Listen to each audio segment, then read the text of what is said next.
नमस्कार, मैं हूं आपके साथ रेशु त्यागी। एपीएन के लोकप्रिय कानूनी प्रोग्राम लीगल हेल्पलाइन में आप सभी का स्वागत है। इसमें हमारे कानूनी विशेषज्ञ रोजमर्रा की जिंदगी की समस्याओं से जुड़े कानूनी मसलों पर आपकी शंकाओं का समाधान करते हैं। आप भी इस प्रोग्राम से जुड़ सकते हैं और फोन करके कानूनी राय ले सकते हैं। आज हम आपको कंपनी एक्ट से जुड़े कानूनी प्रावधान की जानकारी देने वाले हैं, यानी कि कंपनी से जुड़े नियम कानून की बातों से आपको अवगत कराएंगे। भारत में कंपनी चलाने के लिए कई तरह के नियम कानून है, क्योंकि कंपनी का हित जनता या निवेशकों से भी जुड़ा रहता है। इसलिए कंपनी के कामकाज को नियम कानून के दायरे में रखने की बेहद आवश्यकता है। इसी मकसद से कंपनी एक्ट बनाया गया और तमाम नियम कानूनों को समायोजित किया गया है। इस कानून में केंद्र सरकार को कंपनियों के मैनेजमेंट और कामकाज को सुचारू करने की जिम्मेदारी दी गई है।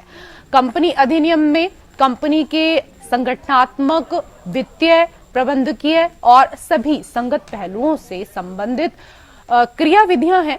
निदेशकों और प्रबंधकों की शक्तियों और जिम्मेदारियां, पूंजी जुटाने पर नियम जैसे पहलू शामिल हैं। तो ये थी कंपनी अधिनियम से जुड़ी कुछ बुनियादी जानकारी। विस्तार में जानकारी देंगे हमारे आज के कानूनी विशेषज्ञ अधिवक्ता उदित गुप्ता जी। सर, बहुत स्वागत है आपका हमारे विशेष कार्यक्रम में। तो आपका कंपनी अधिनियम से जुड़ा हुआ कोई भी सवाल है तो आप फोन करके आज राय ले सकते हैं। फोन लाइंस खुल चुकी हैं, 2 नंबर आपकी टीवी स्क्रीन पर हैं। इस विषय से संबंधित कोई भी सवाल आपके मन में है तो आप सवाल कर सकते हैं। कंपनी एक्ट से जुड़ी कानूनी जानकारी के लिए आप भी कॉल करें। सर, सबसे पहले हमारे तमाम दर्शकों को ये बताएं कि कंपनी एक्ट क्यों बनाया गया। देखिए, कंपनी एक्ट बनाने की वजह यह है जी कि कंपनी की जो इनकॉर्पोरेशन है, यानी कंपनी कैसे बनाई जाए, वो उसका सिस्टम कैसे होगा, वो उसमें लिखा गया। फिर वो कंपनी बनाने के बाद वो कंपनी कैसी चलाई जाए, वो सारी चीजें लिखी गई। उस कंपनी में चलाने में अगर कुछ दिक्कतें आएंगी, उसको कैसे रिजॉल्व किया जाएगा, उस कंपनी के क्या क्या प्रोविजन है जो अंडर लॉ उसको कंप्लाई करने पड़ेंगे, वो सारी चीजें लिखी गई। क्या क्या चीजें उसको ध्यान रखनी है अपनी कंपनी चलाते हुए, क्या चीजें कर सकती है वो, क्या चीजें नहीं कर सकती है, वो सारी चीजें उसमें लिखी गई। अब कंपनी जब इनकॉर्पोरेट होती है, यानी कंपनी जब बनती है, जब वो लॉ में लिखा गया है कि उसको क्या क्या रिक्वायरमेंट्स है, यानी क्या क्या उसको चीजें चाहिए, क्राइटेरिया क्या क्या है इनकॉर्पोरेट करने के लिए, वैसी कंपनी को वाइंड अप करने के लिए उसके प्रोविजंस दी गए लॉ। अब कंपनी के वाइंड अप करने के तरीके ये हैं कि कंपनी अपने आप भी वाइंड अप कर सकते हैं और कंपनी वाइंड अप कराने के लिए एक इनवॉलंटरी वाइंडिंग अप, यानी एक तरीका और होता है। अब कंपनी जो है, जो बिजनेस कर रहे हैं या जो भी जैसे भी कर रहे हैं, उनकी कुछ लाइबिलिटीज भी होती हैं और कुछ राइट्स भी होती हैं। लाइबिलिटीज मतलब अगर वो किसी से पैसा लिया हुआ है, पैसा नहीं दे रहे या जो भी है, तो सारी चीजें उस कानून में लिखी गई है कि अगर वो बिजनेस चलाएंगे या जो भी काम करेंगे उसको किन दायरों के अंदर कर सकते हैं, क्या क्या चीजें हैं जो उनको कंप्लाई करनी है, और सारी चीजें उस चीज के तहत मद्दे तहत जो कानून में लिखा गया है वो चीजें करते हुए करेंगे। लेकिन जो सबसे ज्यादा जरूरी है, जैसे मैंने आपकी दर्शकों को बताया अभी, कि कंपनी को इनकॉर्पोरेट करना, कि वो कैसे इनकॉर्पोरेट होगी, वो कैसे चलेगी, उसकी मैनेजमेंट कैसे होगी, और उसके बाद अगर उसको वाइंड अप करना है तो कैसे होगी। कंपनी की सबसे खूबसूरत बात यह है कि उसके लॉ में लिखा गया है कि वो बनती कैसे है और उसी लॉ में लिखा गया है कि वो वाइंड अप कैसे हो सकती है। तो कंपनी चलाने का तरीका, कंपनी इनकॉर्पोरेट करने का तरीका और कंपनी की मैनेजमेंट का तरीका और उसको डिसॉल्व करने का तरीका, इससे कंपनीज एक्ट बनी जी। और ये सभी जो तरीके हैं वो अपने दर्शकों के लिए हम आपसे समझने की यहाँ पर कोशिश करना चाहते हैं। सबसे पहले तो सर, हमारे तमाम दर्शकों को यही बताइए जो अपनी कंपनी शुरू करना चाहते हैं और खास तौर पर 1 पर्सन कंपनी, वो क्या होती है और इसको किस तरीके से बनाया जा सकता है। देखिए जी, जैसे मैं सिंगल पर्सन हूँ, तो मैं अपना बिजनेस चलाता हूँ, वो सिंगल नाम से चलती है। और सिंगल नाम से आप अपना बिजनेस चला सकते हैं या कोई प्रोप्राइटरशिप के नाम से चलाते हैं, जो कानूनी तहत पे वैलिड है। या सिंगल नाम पे चले, प्रोप्राइटरशिप बोलते हैं उसको, या सिंगल नाम पे हो उसको इंडिविजुअल भी कर। लेकिन एक तरीका ये भी है कि 1 पर्सन कंपनी बना सकते हैं। 1 पर्सन कंपनी जब आप बनाते हैं तो जो कानून के तहत कंपनीज एक्ट है उसके जितने प्रोविजंस है वो आप पे लागू हो जाते हैं। तो कंपनी का जो 1% कंपनी है उसके चलाने के अपने फायदे भी होते हैं और उसके अपने नुकसान भी। कंप्लायंसेस जो होती हैं कंपनीज एक्ट में वो बहुत जरूरी है, क्योंकि कुछ भी कंप्लायंसेस आप नहीं करेंगे कानून के तहत उसके मानना मानेगा, यानी उसका उल्लंघन माना जाता है, और एक बार उसकी वॉयलेशन है तो उसकी अपनी सजा, उसकी पेनल्टीज वो सब दी गई है। तो 1% कंपनी फॉर्म करने का तरीका भी है और उसको वही तरीका जैसे मैंने आपके दर्शकों को बताया उसको वाइंड अप करने का तरीका भी है। लेकिन जब 1% कंपनी बनती है तो सबसे ज्यादा जरूरी बात आपके दर्शकों को समझना जरूरी है वो ये है कि वो जो एक्ट, कंपनीज एक्ट है, उसकी जितनी प्रोविजंस है वो सब लागू होते हैं। तो उसकी कंप्लायंसेस करना, उसके मद्दे तहत सारी चीजें आना, वो सारी चीजें 1% कंपनी जब बनाई जाती है उसके सारे कानून के जितने प्रोविजंस हैं वो सब अप्लाई करते हैं। तो उसकी कंप्लायंस यानी उसके तहत रह के ही काम करना है, कंप्लायंस बहुत जरूरी।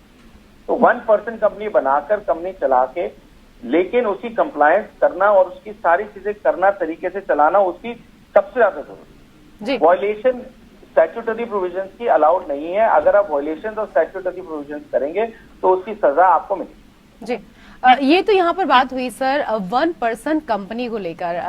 प्राइवेट लिमिटेड कंपनी के बारे में अधिकतर लोग जानते हैं, लेकिन इस कार्यक्रम से पहले आज मैं जैसे कि पढ़ भी रही थी तो मैंने देखा कि अनलिमिटेड कंपनी भी होती है।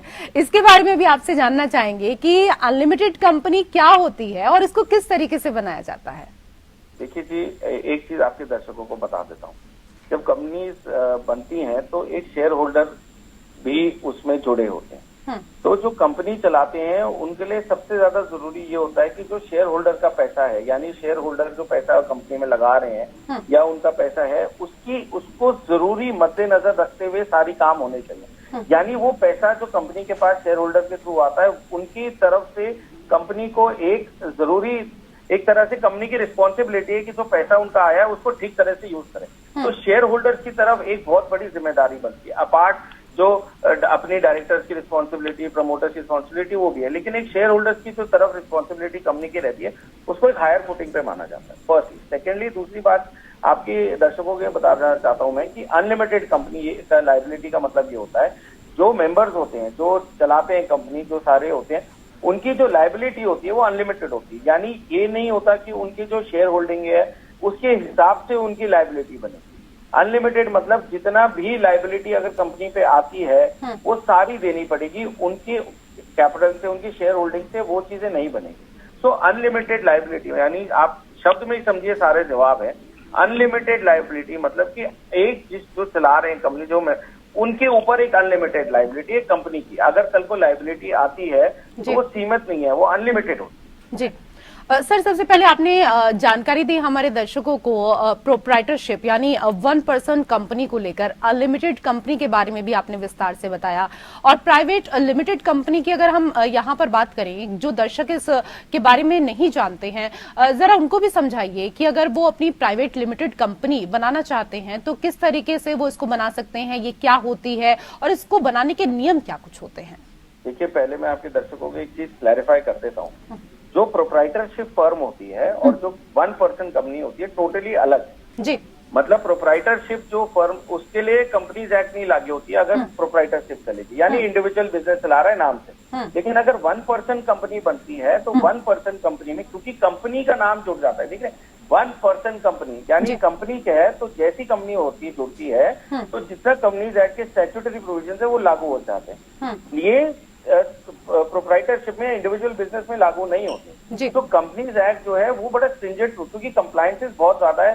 तो पैसा जैसे मैंने बताया शेयर होल्डर का है, लायबिलिटी है, रिस्पॉन्सिबिलिटीज है, टुवर्ड्स सोसाइटी रिस्पॉन्सिबिलिटीज है। तो कंप्लायंस करना बहुत ज्यादा जरूरी है उस चीज का। तो पहले ये चीज आना जरूरी है आपके लिए, प्रोप्राइटरशिप और 1% कंपनी टोटली अलग चीज है। Individual business and 1% company totally different चीज है।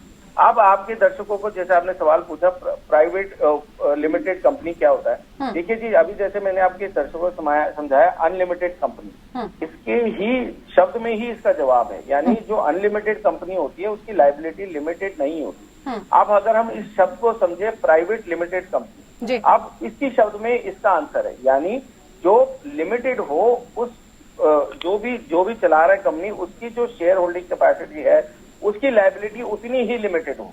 यानी अनलिमिटेड लायबिलिटी, उसमें कल को कंपनी की लायबिलिटी उनकी शेयर होल्डिंग से ज्यादा है तो वो उतनी ही होगी जितनी उनकी होल्डिंग है, उससे ज्यादा नहीं होगी। अगर हम अनलिमिटेड पे जाएं तो उसमें उससे ज्यादा होगी। जी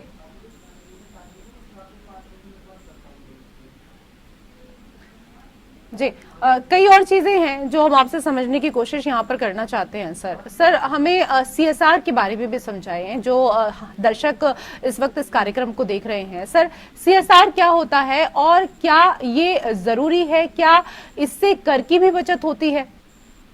देखिए जी, कॉर्पोरेट सोशल रिस्पॉन्सिबिलिटी यानी सीएसआर। अब फिर से अच्छी बात यह है कि इसके नाम में ही इसका सारे जवाब छुपे हुए हैं।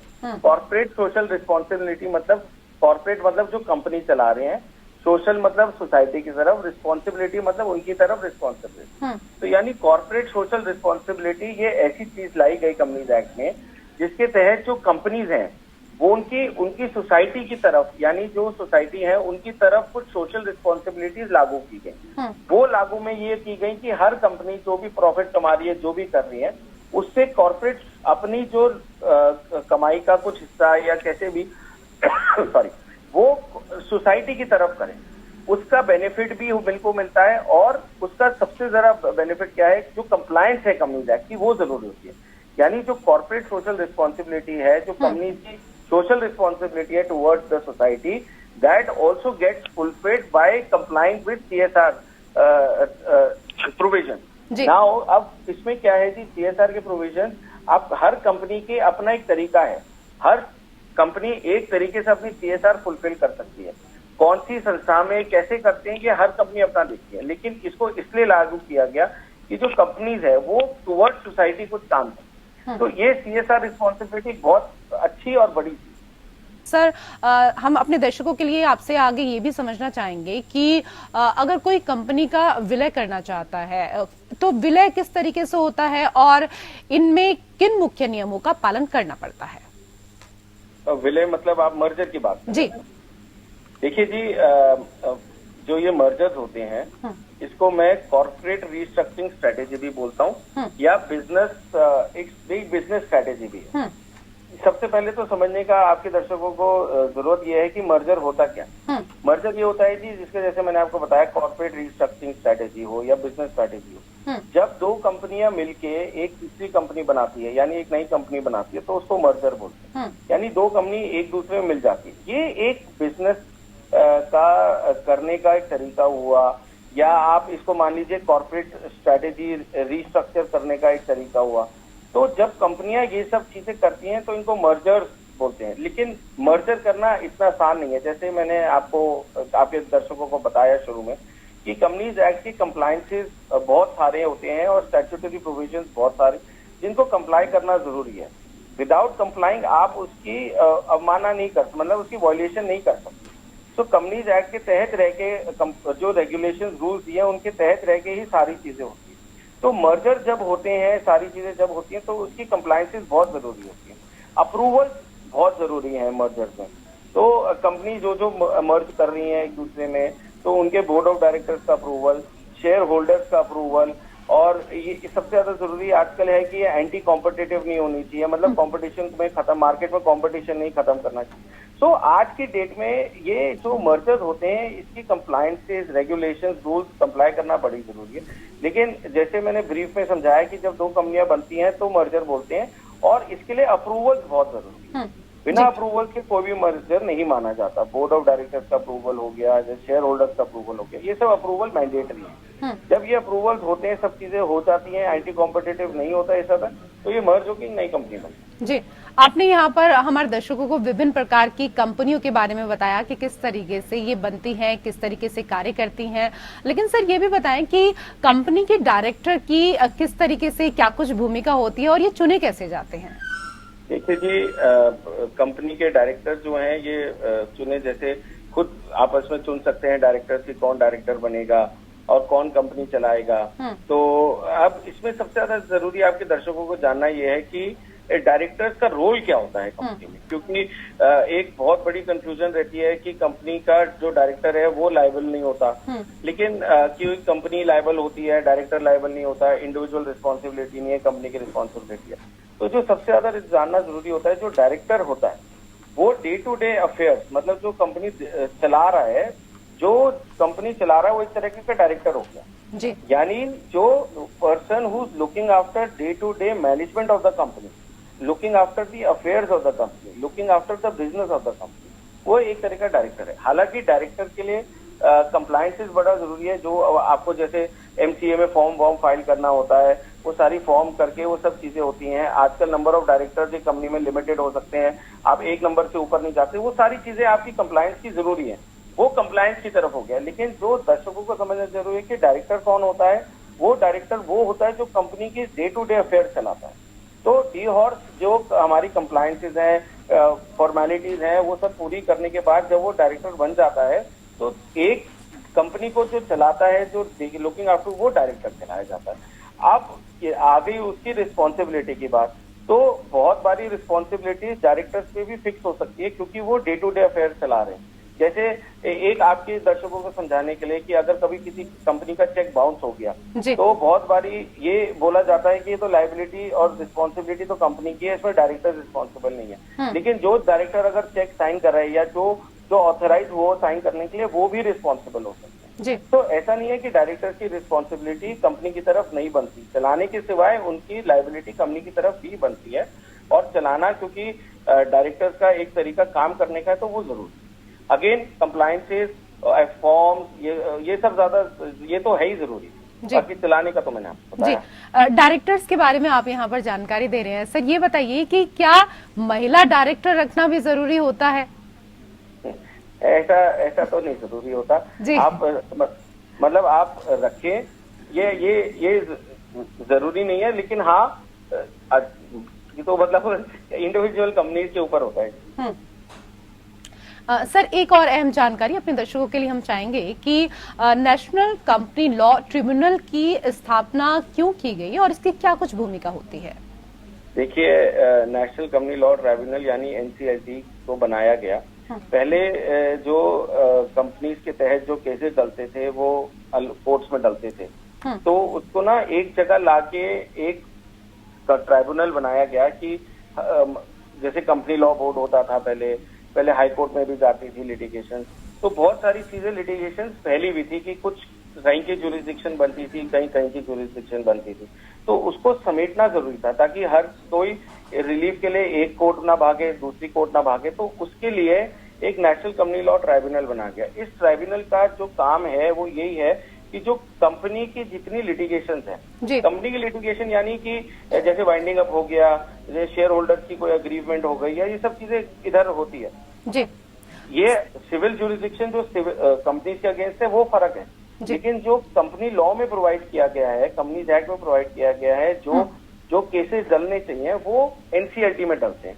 तो सबसे ज्यादा जरूरी जो एनसीएलटी का एक लाने का रीजन जो मुझे लगता है वो ये था कि जो अलग अलग कोर्टों में केस डल रहे थे, वाइंडिंग अप का कहीं डल रहा था, कंपनी लॉ बोर्ड में कुछ डल रहा था, कहीं कुछ डल रहा था, तो उसको समेट के एक जुरिस्डिक्शन क्रिएट किया गया, ये नेशनल कंपनी लॉ ट्राइब्यूनल। ये ट्राइब्यूनल की जो पावर्स हैं वो जितनी वजह से ऐसे कंपनी की, मैंने आपको बताया, दर्शकों को अवमानना नहीं करता, स्टैट्यूटरी प्रोविजन को वॉलेट नहीं करना चाहिए, कंप्लायंसेस होनी चाहिए, ये सब चीजें आप अगर कोई कर रहा है तो आप एनसीएलटी जा सकते हैं, या आपकी कंपनी जैसे कोई नहीं चल रही है तो एनसीएलटी जा सकते हैं, या किसी को पैसे देने हैं वो नहीं दे रही कंपनी, उसको वाइंडिंग कराने के लिए आप एनसीएलटी जा सकते हैं। तो ये सारी चीजें जो बिखरी हुई थी, कोर्टों में अलग अलग जाती थी, वो सब इन्होंने जोड़कर एक जगह जो ट्राइब्यूनल बनाया उसकी पावर हुई। अब आपके दर्शकों को ये भी जानना जरूरी है कि सिर्फ एनसीएलटी नहीं है, एनसीएलएटी भी है। यानी सर इस विषय में जब अगली बार आपसे चर्चा होगी तो मैं जरूर इस विषय में भी अपने दर्शकों के लिए आपसे ये तमाम सवाल जानने का प्रयास करूंगी, लेकिन अभी समय का अभाव है। बहुत बहुत धन्यवाद जितनी भी आपने जानकारी हमारे दर्शकों को दी इसके लिए। और इसी के साथ हमारे खास कार्यक्रम लीगल हेल्पलाइन में मेरे साथ फिलहाल इतना ही। नमस्कार।